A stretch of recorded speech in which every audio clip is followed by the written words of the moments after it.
এই সরকার ইচ্ছাকৃতভাবে এই অপকর্মগুলো করছে। এই মুহূর্তে এই সরকারকে নিরপেক্ষ ভাবতে আমি পারছি না। এই সরকারের মধ্যে অবস্থানরত উপদেষ্টা যারা বাংলাদেশের নাগরিকই নন, তারা এই দেশ পরিচালনা করতেছেন। তারা কোনো উদ্দেশ্য আর পারপাস সার্ভ করতেছে।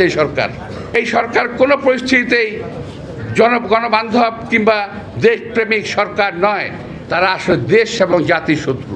একমাত্র বিএনপি একমাত্র আছে বাংলাদেশকে এখন বিদেশি শত্রুর হাত থেকে রক্ষা করার জন্য।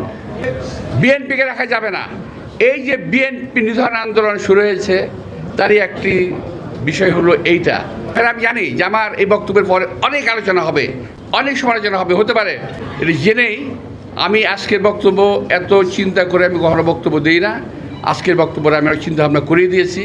এরপর পরে কী হবে আল্লাহ জানেন, আপনারা যেন দোয়া করবেন। আমি সাক্ষী রাখলাম এই কারণে যে যারা আজকে বলে যে বিএনপি পুনর্বাসিত করতে চায়, তারা আসলে দেশ এবং জাতির শত্রু। বিএনপি একমাত্র আছে বাংলাদেশকে এখন বিদেশি শত্রুর হাত থেকে রক্ষা করার জন্য। বাংলাদেশে আর কোনো দল নাই। যদি থাকতো তারা আজকে আওয়াজ উঠাতো সচিবালয়ের ভিতরে আওয়ামী লীগের নেতা কর্মীরা কী করে, আওয়ামী লীগের সচিবরা বিএনপি সচিবালয়ের ভিতরে কী করে এখন পর্যন্ত। যাদের এখন জেলখানায় থাকার কথা, তারা এখন সচিবের দায়িত্ব পালন করতেছে জেলখানায় বসে। ওরা আওয়ামী লীগের আমার সচিব ছিল, এখনও সচিব।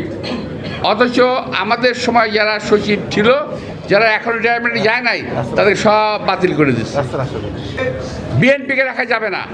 এই যে বিএনপি নিধন আন্দোলন শুরু হয়েছে, তারই একটি বিষয় হলো এইটা। এই যে 622 জন আওয়ামী লীগকে পালিয়ে যেতে দেওয়া, হামিদ সাহেবকে পালিয়ে যেতে দেওয়া, একটা খুনের আসামি হামিদ সাহেব, তাকে পালিয়ে যেতে দেওয়া, এটা হলো এই একটা বিষয়। আরও বিষয় আছে। এই সরকারের মধ্যে অবস্থানরত উপদেষ্টা যারা বাংলাদেশের নাগরিকই নন, তারা এই দেশ পরিচালনা করতেছেন। আমার মনে হয় মাঝে মাঝে আমরা কি ঔপনিবেশিক শাসনে আছি?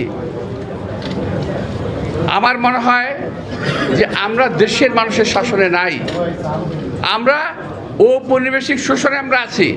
আমার এনসিপির ভাইয়েরা যারা বলতে চান দ্বিতীয় স্বাধীনতা, তারাই সন্দেহের কথা বলছেন না কেন? আর কেউ যদি আমাকে প্রশ্ন করে আপনি কেন বলছেন, আমি বলছি এই কারণে এই দেশটাকে আমরা যুদ্ধ করে স্বাধীন করেছি। শুনি একটা জায়গায় নাকি করিডোর দেওয়া হবে। কিসের করিডোর? মানবিক করিডোর। আরে ভাই, আবিষ্কার করেন নাকি? আর বিশ্বের কোনো ডিকশনারিতে মানবিক করিডোর জায়গা আছে নাকি?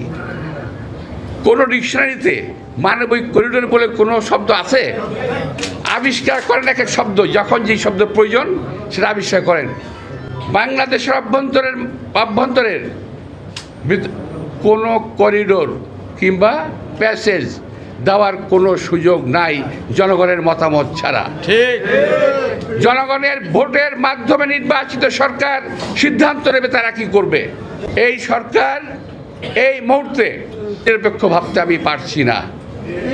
তারা কোনো উদ্দেশ্য পারপাস সার্ভ করতেছে। এই সরকার কোনো পরিস্থিতিতেই গণবান্ধব কিংবা দেশপ্রেমিক সরকার নয়। আমি পরিষ্কার ভাষায় এটা বলতে চাই। এখন কিন্তু আমরা খুব ভালো অবস্থানে নাই। এই কথাটা আমাদের একটু মনে রাখতে হবে।